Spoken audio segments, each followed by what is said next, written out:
Good evening everyone, it's Mark Curtis again from Katie Copeland Physiotherapy practice in Chester City Centre, here for another talk on running injuries, doing this with the Chester Marathon, Half Marathon and 10k guys. And today I'm talking about another area of body which gets common running injuries, and that's around the foot and the ankle. Okay, so again, with running injuries, as I've said on the previous videos, the vast majority of the injuries will come from repetitive strains. So running too far, too often, too fast, doing too much too soon, increasing the load as you're running week on week, and that tends to build up with little niggles, potentially turning into more serious injuries. Okay.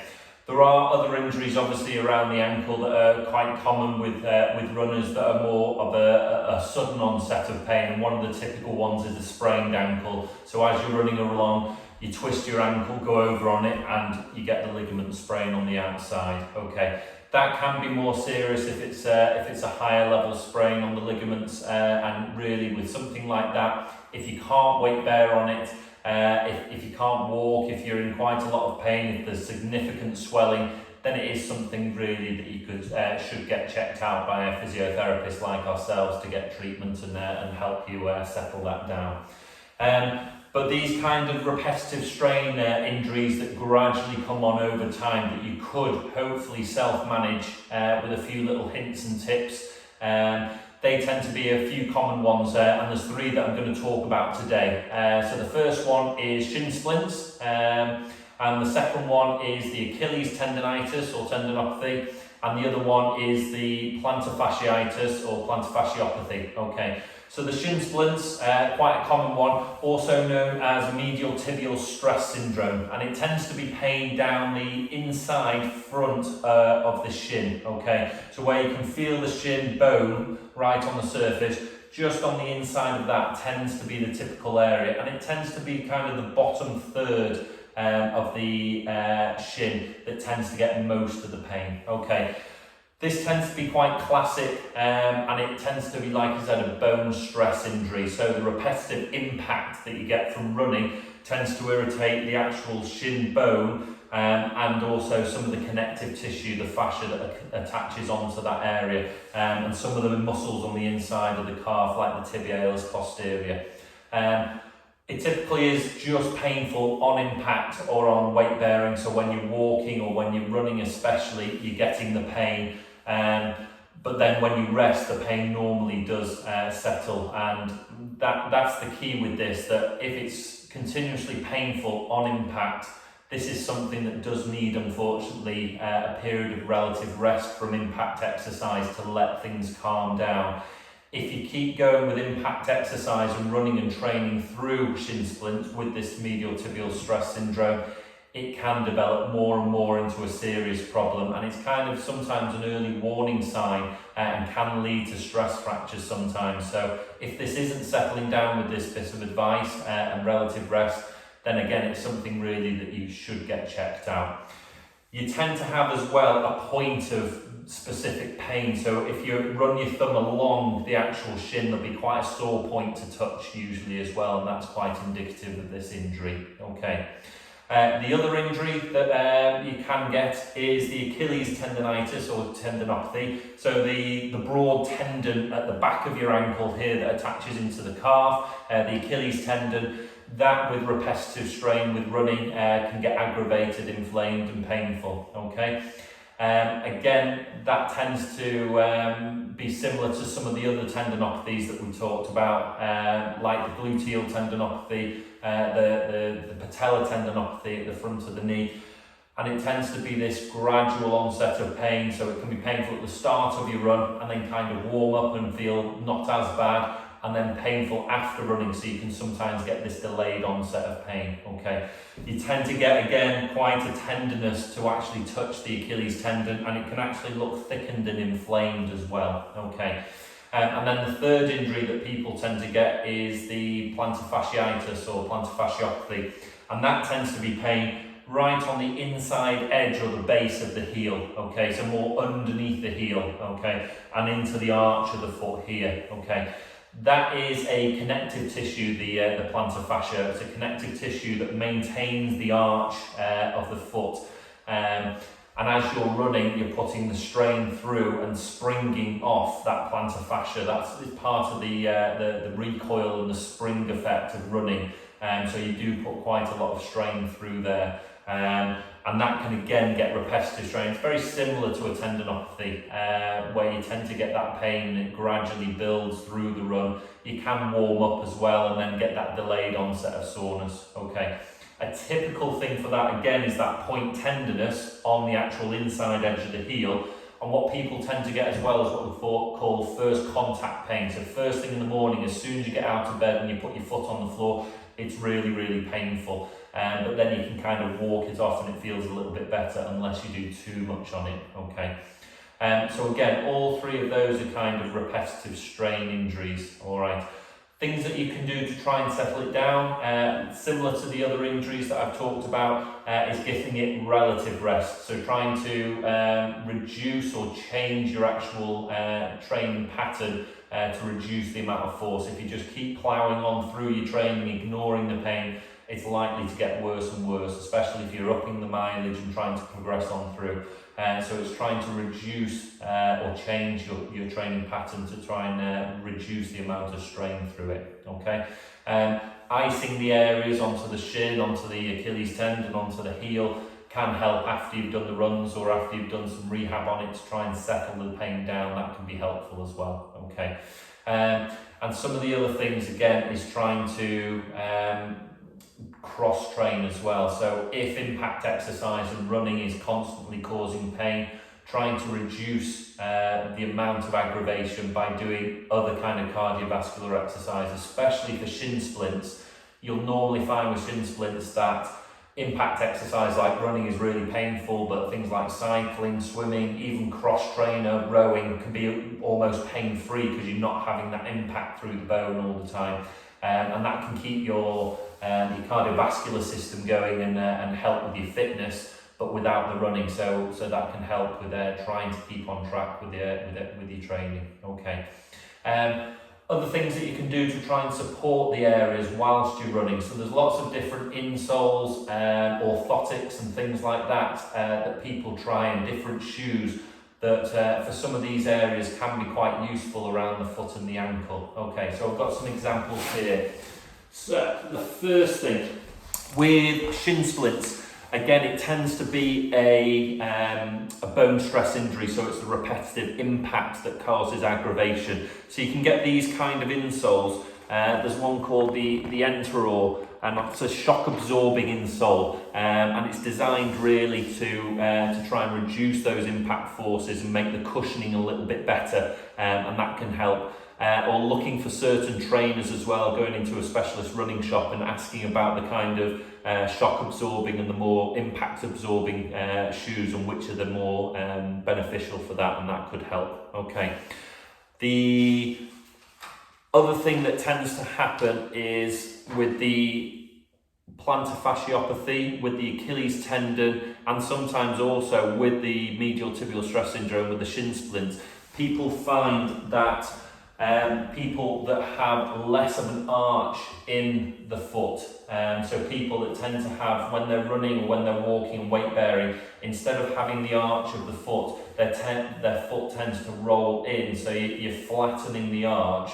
If that tends to be your kind of foot posture where you lose the arch and it flattens, having an arch support insole has been found to be quite beneficial. So something like this kind of thing here, where you actually give artificial support to the arch, can be quite beneficial, and that can help with quite a lot of those injuries. Like I said, the plantar fasciopathy, the Achilles tendinopathy, and the medial tibial stress syndrome can be helpful with those kind of insoles. Okay, with the Achilles tendinopathy and with the plantar fasciopathy as well, these rocker trainers, there's some evidence to say that they can be quite beneficial. So instead of having a flat sole, you have the rounded sole, and it makes a more glided kind of movement as you impact, and that can help to reduce the strain and stress through the Achilles tendon and the plantar fascia. So that can be quite helpful for some people with those. And then the other one for, again, more for the Achilles tendinopathy, there's some research that's found that a heel raise, so just having a small gel insole that raises the heel up in the shoe, can take some of the tension off the Achilles tendon, so it's shortened slightly rather than being lengthened, and that can help to reduce the forces through that area and be more comfortable. With those, it's a little bit of trial and error sometimes, but also getting the advice of the therapist as well. So having a full assessment around the foot and the ankle, and seeing which of these orthotics, supports, types of trainers would be most beneficial to reduce the strain and stress in those areas. Okay, so those are some things that you can do to try and improve and support it as you're running, and you might find having those small alterations can make things a lot better. Okay, so what I'm going to talk about in a minute as well is what exercises and things can you do to try and improve these. Now, for the plantar fasciopathy, for the Achilles tendinopathy, for the medial tibial syndrome, stress syndrome, there's loads of different factors that can influence these symptoms and these injuries. So again, having an assessment and getting the right rehab program and exercises to improve any areas of stiffness or weakness or instability or balance, proprioception, lots of things, that can be really helpful to have a specific program designed for you. But with all of them, with any kind of foot and ankle injury, you can't go wrong really with trying to do some calf strengthening. Okay, so what I'm going to talk about in a second is different forms and ways of doing calf strengthening for those 3 different conditions, and slight variations of each to try and improve your symptoms and reduce your pain and help you with running. General rule of thumb is, stronger you get the calf, the less these symptoms are going to be. Okay, so if you can strengthen things up, that'll be really helpful. Okay. Right, so strengthening the calf for these 3 different conditions. So with the medial tibial stress syndrome, the shin splints, like I said, the bottom third of the shin tends to be the most uncomfortable for this rather than the top part. So with calf strengthening, you've got 2 main calf muscles, the gastroc, which is the big bulky bit at the top, and then the bottom half really tends to be another muscle called the soleus, okay? And it's actually the soleus that gives us the most kind of propulsion when we're running, and is most dominant with runners for strength around the calf. So especially with the soleus giving support to the lower third of the shin, the lower half, it's that muscle that you want to strengthen as much as possible to give stability to the shin and reduce the forces associated with this bone stress injury. So a simple calf strengthening exercise for that is doing a single leg calf raise with a bent knee. So instead of doing a normal calf raise where you keep the knees straight and you go up onto your tiptoes, you want to keep the knees bent as you're doing it. So as you raise up onto your tiptoes, you're going straight up, but you're maintaining a slight bend in your knee, and that will get the bottom part of your calf working more, the soleus, rather than the top part, the gastroc. Okay, so a single leg one, if you go down into a mini squat, lift one leg off the floor, and then from there, going up onto your tiptoe and down, up onto your tiptoes and down, maintaining a nice bent knee as you do those calf raises. And with that, you're looking really to go to the point of mild fatigue, but not pain. And it shouldn't, with the shin splints, it shouldn't be painful because you're not doing impact, you're just strengthening the calf. Okay, so maybe start off with 3 sets of 10, something like that. If that's easy, doing more and more repetitions, or you can also add more weight onto it as well. So rather than your just body weight, you can hold onto a dumbbell or a kettlebell or something to add some extra resistance on to strengthen that. So that's a simple, nice strengthening exercise. The stronger you get the soleus muscle, that has a very close correlation with reducing the symptoms associated with shin splints. Okay, so that's one nice exercise for that. So a different type of calf strengthening exercise where we're trying to target the plantar fascia. So this is the heel pain, the pain that goes into the arch of the foot. So the plantar fascia attaches into the heel, and it does have then connections into the Achilles tendon and then into the calf. So strengthening the calf will definitely help to improve the load capacity and the tolerance of the plantar fascia and reduce your symptoms. So the stronger you get this exercise, the better as well. All right. What we want to do is, instead of a calf raise with your feet flat on the floor, you want to do a calf raise but where your toes are pulled up, and that will actually put a bit more strain and stress through the arch of the foot as you're doing the calf raise and target that tissue specifically. So the best way to do that is using a small rolled up towel on the floor like this. So in standing, instead of just doing a normal calf raise, you actually have your toes up the towel. The balls of your feet are still on the floor, but the toes are pulled up on the towel. And then as you go up onto your calf raise there, you'll actually feel a little bit of a pull into the arch of the foot. Okay, again, it shouldn't be painful, but you feel that strain into it. Okay, with this, again, you're looking to do 3 sets of 10 to start off with. So going up onto your tiptoes, come back down, and you repeat that 10 times and do 3 sets of 10 with a little break in between. Okay, nice progression for all of these exercises.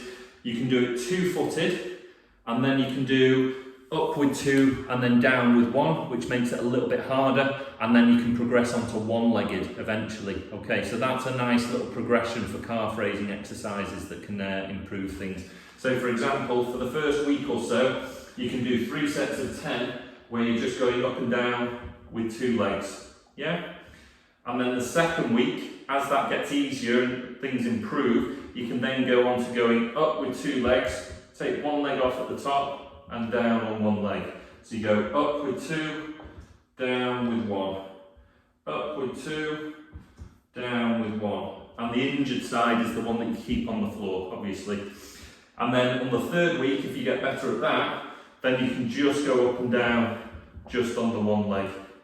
Okay, so that's for the plantar fasciopathy, the plantar fasciitis. Gradually build up strength into the calf and that plantar fascia with the rolled up towel, and that's a really, really good exercise for that. Okay, so the last one, the Achilles tendon. Okay, doing simple calf raises, they found that eccentric loading to the Achilles tendon is one type of calf strengthening exercise that tends to respond well. Okay, it very much depends on where the pain is though in the Achilles tendon, because there's 2 specific definitions of an Achilles tendonitis, tendinopathy, where it's either a mid portion, which tends to be around this area here, or you can get what you call an insertional tendinopathy, which is right on the heel. Okay, so not on the heel on the inside edge here where the plantar fascia is, but more at the back of the heel here. So if it feels like your pain is right on that bone, that's an insertional tendinopathy. If it's higher up here, that's that mid-portional tendinopathy, and you do actually want to treat it quite differently.